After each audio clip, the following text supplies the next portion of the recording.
ಸಕ್ಕರೆ ಕಾರ್ಖಾನೆ ರಾಣಿ ಶುಗರ್ಸ್ ಅಂತಲೂ ಕೂಡ ಬಹಳ ಪ್ರೀತಿಯಿಂದ ನಾವೆಲ್ಲ ಕರಿತೀವಿ. ಇವತ್ತು ಈ ವರ್ಷದ ಹಂಗಾಮಿನ ಬಾಯ್ಲರ್ ಪೂಜೆ, ಈ ಒಂದು ಪೂಜಾ ಕಾರ್ಯಕ್ರಮಕ್ಕೆ ನಮಗೆ ನಿಮ್ಮೆಲ್ಲರಿಗೂ ಆಶೀರ್ವಾದ ಮಾಡಲಿಕ್ಕೆ ಬಂದಂತ, ವೇದಿಕೆ ಮೇಲೆ ಆಸೀನರಾದಂತ ಎಲ್ಲ ನನ್ನ ಗುರು ಬಳಗದ ಪಾದಗಳಿಗೆ ಶ್ರೀಸಾಷ್ಟಾಂಗ ನಮಸ್ಕಾರಗಳನ್ನ ಮಾಡ್ತಾ, ಈ ಭಾಗದ ಜನಪ್ರಿಯ ಶಾಸಕರು, ಆತ್ಮೀಯ ಸಹೋದರರಾದಂತಹ ಬಾಬಾ ಸಾಹೇಬ್ ಪಾಟೀಲ್ ಅವರೇ, ಸಹೋದರ, ತಮ್ಮೆಲ್ಲರ ಒಂದು ಆಶೀರ್ವಾದದಿಂದ ತಮ್ಮೆಲ್ಲರ ಸೇವೆಯನ್ನ ಮಾಡಬೇಕು ಅಂತ ಹೇಳಿ ಇವತ್ತು ತಮ್ಮ ಸಹಕಾರದೊಂದಿಗೆ ಈ ಒಂದು ಮಲಪ್ರಭಾ ಶುಗರ್ ಫ್ಯಾಕ್ಟರಿಯ ಅಧ್ಯಕ್ಷರು, ವಿಧಾನ ಪರಿಷತ್ ಸದಸ್ಯರು ಆದಂತ ಚನ್ನರಾಜ್ ಹಟ್ಟಿಬಳಿಯವರೇ, ಅದೇ ರೀತಿ ಉಪಾಧ್ಯಕ್ಷರಾದಂತ ಸಹೋದರಾದಂತ ಶಿವನಗೌಡ ಪಾಟೀಲ್ ಅವರೇ, ಶ್ರೀಕಾಂತ್ ಇಟಗಿ ಅವರೇ, ಶಂಕರ್ ಕಿಲ್ಲೆದಾರ್ ಅವರೇ, ಶ್ರೀಶೈಲ್ ತುರುಮುರಿ ಅವರೇ, ಶಿವಪುತ್ರ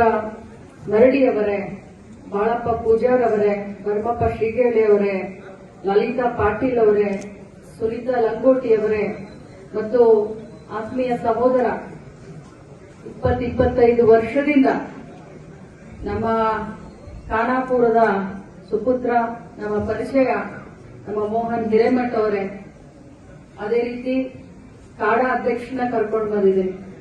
ಯಾಕೆ ಕಾಡಾ ಅಧ್ಯಕ್ಷನ ಈ ಒಂದು ಕಾರ್ಯಕ್ರಮಕ್ಕೆ ಕರ್ಕೊಂಡು ಬಂದಿದ್ದೀನಿ ಅಂತಂದ್ರೆ, ಅವ್ರು ಬಂದ ತಕ್ಷಣ ಅವ್ರ ಕಡೆ ಒಂದು 5 ಕೋಟಿ ರೂಪಾಯಿ ರೋಡಿಗೆ, ಫ್ಯಾಕ್ಟರಿ ಒಳಗಡೆ ರೋಡ್ ಸ್ಯಾಂಕ್ಷನ್ ಮಾಡಲಿ ಅಂತ ಕರ್ಕೊಂಡು ಬಂದ್ರು.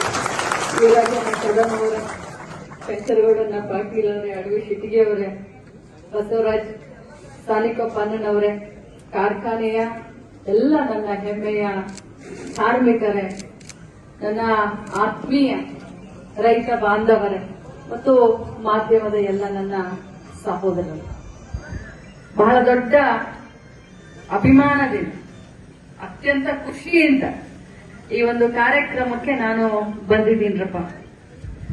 ಬೈಲೂರಪ್ಪರಿಗೆ ಹೇಳಿಕ್ಕೆ ಬಯಸ್ತೇನೆ, ನವೆಂಬರ್ 19ನೇ ತಾರೀಕು ಇಂದಿರಾ ಗಾಂಧೀಜಿಯವರ ಜನ್ಮದಿನದಂದು ಬೆಂಗಳೂರಿನ ಒಂದು ಕಂಠೀರವ ಸ್ಟೇಡಿಯಂನಲ್ಲಿ 1 ಲಕ್ಷ ಮಹಿಳೆಯರನ್ನು ಸೇರಿಸಿ ಒಂದು ಕಾರ್ಯಕ್ರಮ ಮಾಡ್ತಾ ಇದೆ.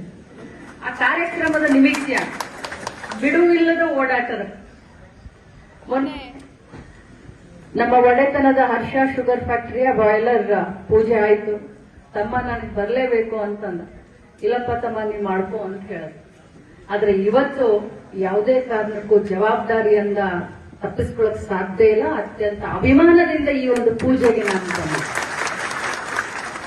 ಕಳೆದ ಚುನಾವಣೆಯಲ್ಲಿ ತಾವೆಲ್ಲರೂ ಕೂಡ ನಮ್ಮ ಮೇಲೆ, ಬಾಬಾ ಸಾಹೇಬರ ಮೇಲೆ, ವಿಠಲ್ ಹಲ್ಗೇಕರ್ ಅಣ್ಣನವರ ಮೇಲೆ ಬಹಳಷ್ಟು ವಿಶ್ವಾಸ ಇಟ್ಟು ನಮ್ಮ ಹೆಗಲಿಗೊಂದು ಜವಾಬ್ದಾರಿಯನ್ನ ಕೊಟ್ಟಿದ್ದೀವಿ. 15 ಜನರನ್ನ ಪ್ಯಾನಲ್ ಟು ಪ್ಯಾನಲ್ ನೀವು ಆರಿಸಿ ಕಳಿಸಿದ್ರಿ.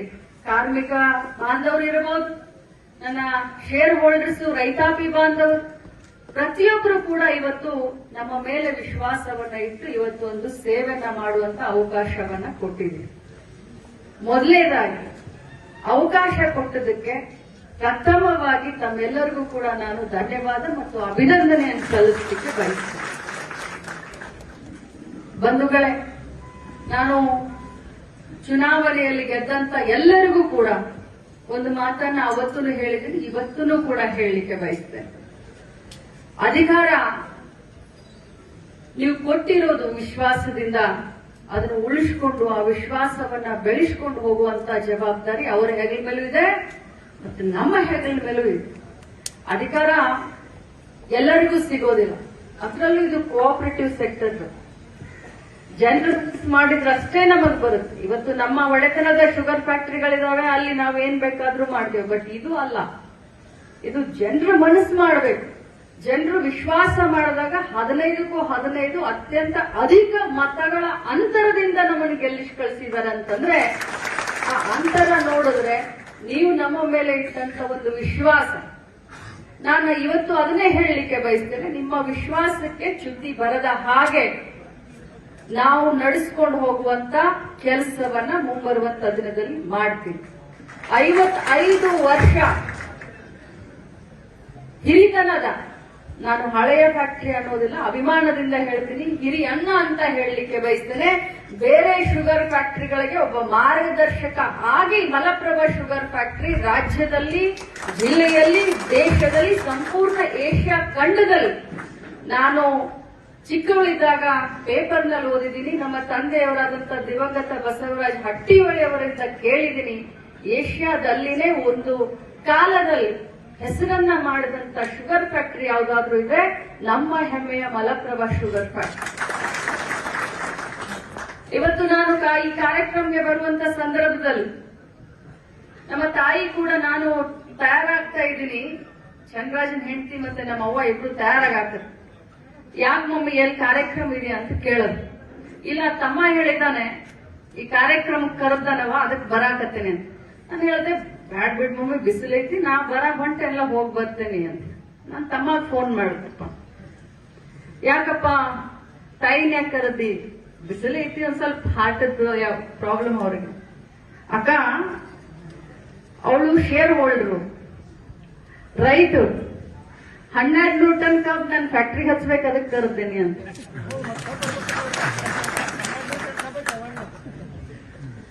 ಅಂದ್ರೆ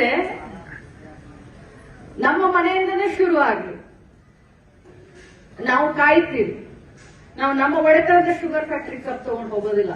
ನಾವು ಶೇರ್ ಹೋಲ್ಡರ್ ಇದ್ದೀವಿ.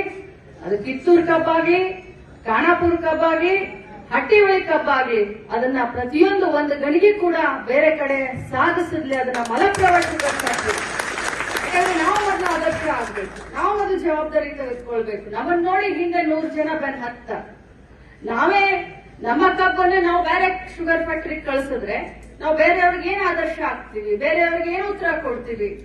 ಅದಕ್ಕೋಸ್ಕರ ಹೇಳಲಿಕ್ಕೆ ಬಯಸ್ತೀನಿ ಬಂಧುಗಳೇ, ಬಹಳಷ್ಟು ಜನ ಬಹಳಷ್ಟು ಮಾತನಾಡ್ತಾರೆ, ಬಹಳಷ್ಟು ಅಪವಾದಗಳು ಬರ್ತಾವೆ. ಆದ್ರೆ ಅದಕ್ಕೆಲ್ಲ ಕಿವಿಗೊಡದ್ಲೆ ಈ ಶುಗರ್ ಫ್ಯಾಕ್ಟರಿಯನ್ನ ನಾವು ನಿಲ್ಲಿಸಲೇಬೇಕು ಅಂತ ಹೇಳಿ ನಾವು ನೀವೆಲ್ಲರೂ ಪ್ರಮಾಣವನ್ನ ಮಾಡಬೇಕಾಗಿದೆ. ಇದು ಹೈ ಟೈಮ್, ಇದು ನೌ ಆರ್ ನೆವರ್ ಅನ್ನುವಂತ ಪರಿಸ್ಥಿತಿ.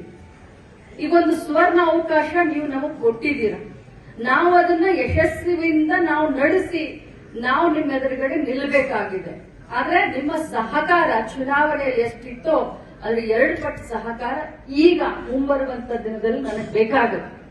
ನನಗಾಗ್ಲಿ, ಬಾಬಾ ಸಾಹೇಬ್ರಿಗಾಗ್ಲಿ, ವಿಠಲ್ ಹಲಗೇಕರ್ ಅವ್ರಿಗಾಗ್ಲಿ ಬೇಕಾಗುತ್ತೆ. ಸರ್ಕಾರದ ಮಟ್ಟದಲ್ಲಿ ಇವತ್ತು ನಿಮ್ಮ ಆಶೀರ್ವಾದದಿಂದ ನಮ್ಮ ಪಕ್ಷದ ಸರ್ಕಾರ ಇದೆ. ನಾನು ರಾಜ್ಯದಲ್ಲಿ ಮಂತ್ರಿಯಾಗಿ ಕೆಲಸ ಮಾಡ್ತಾ ಇದ್ದೀನಿ. ನಮ್ಮ ಆಶೀರ್ವಾದದಿಂದ ಬಾಬಾ ಸಾಹೇಬ್ ಪಾಟೀಲ್ರು, ವಿಠಲ್ ಹಲ್ಗೇಕರ್, ಚಂದ್ರರಾಜ್ ಹಟ್ಟಿಹೊಳಿಯವರು ಕೂಡ ಸರ್ಕಾರದ ಭಾಗಗಳಿದ್ದಾರೆ. ನಾವು 4 ಜನ ಸೇರಿ ಸರ್ಕಾರದಿಂದ ಈ ಒಂದು ಶುಗರ್ ಫ್ಯಾಕ್ಟರಿಯ ಪುನಶ್ಚೇತನಕ್ಕೆ ಏನೆಲ್ಲ ಆಗು ಹೋಗುಗಳು ಆಗಬೇಕಾಗಿದವಲ್ಲ ಅದನ್ನೆಲ್ಲನೂ ಕೂಡ ಹೆಗಲ ಮೇಲೆಲ್ಲ ತಲೆ ಮೇಲೆ ಹೊತ್ಕೊಂಡು ನಾನು ಮಾಡಿಕೊಡ್ತೀನಿ ಅನ್ನುವಂತ ಮಾತನ್ನ ಹೇಳಿದ್ದೇನೆ. ಮೋಹನ್ ಹಿರೇಮಠ ಅವರು ಹೇಳಿದ್ರು, ರೈತರು ಎಷ್ಟು ಉಪಕಾರ ಮಾಡಿದ್ದಾರೆ ಈ ಶುಗರ್ ಫ್ಯಾಕ್ಟರಿಯನ್ನು ಉಳಿಸ್ಲಿಕ್ಕೆ. ಒಂದು ಗ್ಯಾಂಗ್ ಇರಲಿಲ್ಲ, ಒಂದು ಗಾಡಿ ಇರಲಿಲ್ಲ. ರೈತರಾಗ್ಲಿ, ನನ್ನ ಕಾರ್ಮಿಕ ಬಾಂಧವರಾಗ್ಲಿ, ಹೋದ ವರ್ಷ ಅಂತ ಸಂದಿಗ್ಧ ಸಂಕಷ್ಟ ಪರಿಸ್ಥಿತಿನಲ್ಲಿ 1,60,000 ಕಬ್ಬನ್ನ ನುರಿಸಿ ಮತ್ತೆ ಒಂದ್ ಸ್ವಲ್ಪ ಉಸಿರಾಡುವಂತ ಒಂದು ಇದನ್ನ ಕೊಟ್ರು, ಅವಕಾಶ ಕೊಟ್ರು ಅಂತ. ಆದ್ರೂ ಕೊಡ್ಬೇಕಲ್ಲ ಅಕ್ಕ. ಸರ್ಕಾರದಿಂದ ಏನ್ ಮಾಡ್ಬೇಕೋ ಮಾಡ್ತೀನಿ. ಒಂದು ಅಕ್ಕನ ಸ್ಥಾನದಲ್ಲಿ ನಿಂತ್ಕೊಂಡು, ಒಂದು ತಂಗಿ ಸ್ಥಾನದಲ್ಲಿ ನಿಂತ್ಕೊಂಡು, ಒಂದು ಮಗಳ ಸ್ಥಾನದಲ್ಲಿ ನಿಂತ್ಕೊಂಡು ಸರ್ಕಾರದಿಂದ ಏನು ಬೇಕೋ ಅದು ನನ್ನ ರಾಣಿ ಶುಗರ್ ಫ್ಯಾಕ್ಟರಿನ ರಾಣಿಯಾಗಿ ಮೆರೆಸುವಂತ ಕೆಲಸ ನಾನು ಮಾಡ್ತೀನಿ. ಆದ್ರೆ ಅಧ್ಯಕ್ಷ, ಉಪಾಧ್ಯಕ್ಷರು, ಆಡಳಿತ ಮಂಡಳಿಯವರು ಕಾರ್ಮಿಕರಿಗೂ ಒಂದು ಬೋನಸ್ ಅನ್ನ ತಾವು ಕೊಡಬೇಕು. ಮತ್ತು ಅದ್ರ ಜೊತೆಯಲ್ಲಿ ರೈತರಿಗೆ, ನೀ ಹಿಂಗ್ ನೋಡ್ಬೇಡ, ಅದ್ರ ಹೆಸರ ರಾಣಿ, ನನ್ನ ಹೆಸರ ಲಕ್ಷ್ಮಿ. ಅಪ್ಪ ಏನ್ ಮಾಡೋದ್ರಿ? ಇಲ್ರಪ್ಪ, ಟೈಮ್ ಅನ್ನ ಸರಳ ಬಂದಿತ್ತು. ನನ್ನ ನಾಗನೂರಪ್ಪ ಅವ್ರು ಹೇಳ್ತಾ ಇದ್ರು, ಬಹಳ ದೊಡ್ಡ ಜವಾಬ್ದಾರಿ ಹೆಗಲ ಮೇಲೆ ಹೊತ್ಕೊಂಡಿದ್ದೀರಿ, ಇದನ್ನ ನೀವು ಪುನಶ್ಚೇತನ ಮಾಡಲೇಬೇಕು, ರೈತರು ನಿಮ್ಮನ್ನು ನಂಬಿದ್ದಾರೆ ಅಂತ ಹೇಳಿದ್ರು. ಹೌದ್ರಪ್ಪ, ಅವನಿಗೂ ವಯಸ್ಸು ಸಣ್ಣದು, ನಮಗೂ ವಯಸ್ಸು ಸಣ್ಣದು. ಖಂಡಿತವಾಗ್ಲೂರಪ್ಪ, ಇವ್ರ ವಿಶ್ವಾಸವನ್ನು ಉಳಿಸ್ಕೊಂಡು ಹೋಗ್ತೇವೆ ಅಂತ ಹೇಳಿ ತಮ್ಮೆಲ್ಲ